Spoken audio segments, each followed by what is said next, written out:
Okay, so I am going back into the eyes and making sure I put in the pupil and I'm darkening some things because even though it looks like I was finished, there's still some more detail stuff. In fact, if you truly wanted to make a very complex finished drawing, it would really take a lot more time, many more hours put into it. This is just a basic drawing. So anyway, I'm filling in all of the red shading that I need to finish on things like the eyebrows.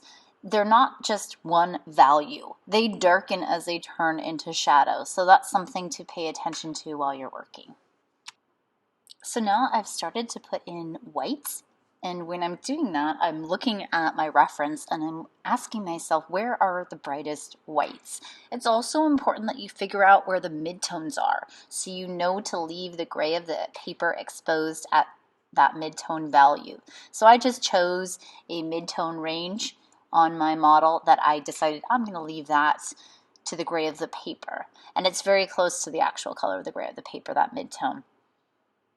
And I do have both my red pencil and my white pencil handy when I'm doing these finishing touches where I'm adding the white, because sometimes as I'm placing the white, there's areas where I'm like, ooh, I need to change that, or that needs to go darker red here. Check the top lids, because sometimes on the top lid you're seeing more of a highlight on that top arch of the upper lid there. I'm popping the sparkle within the eye. I've said this before, but when you're working with the white pencil, it's important that you have different degrees of white. So I am making sure that the brightest white on mine is reserved to the sparkle within the eyes, because that's true of my model. And then there are areas where I look and I figure out, oh, that forehead's pretty bright, or that upper lip is pretty bright. And then I compare it to other areas. That's something called value relationships. We've talked about that before too.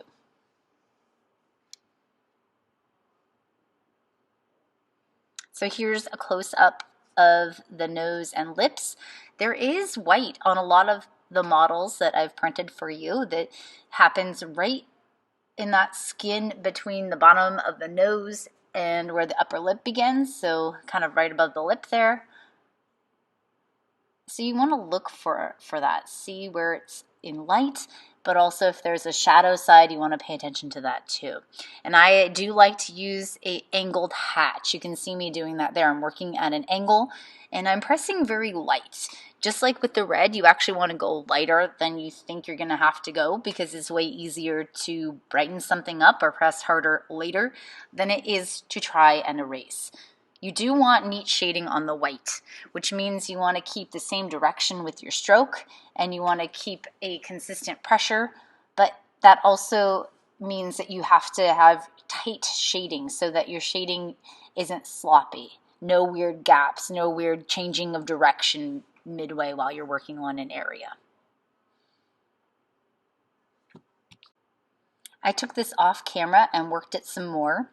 Because we are short on time, I'm not going to have you do a whole lot to the hair or to the shoulders. The focus is really going to be on the face, on the neck, and that's it pretty much. I want that face to look like it has mass or volume to it. It should not look flat. It needs to have parts look like they're popping out.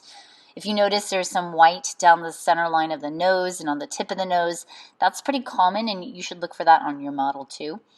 I want the lips to look like they're projecting out, like they're 3D, the chin projecting out. The eye sockets are actually sinking into the face a little bit. So I'm looking for modeling.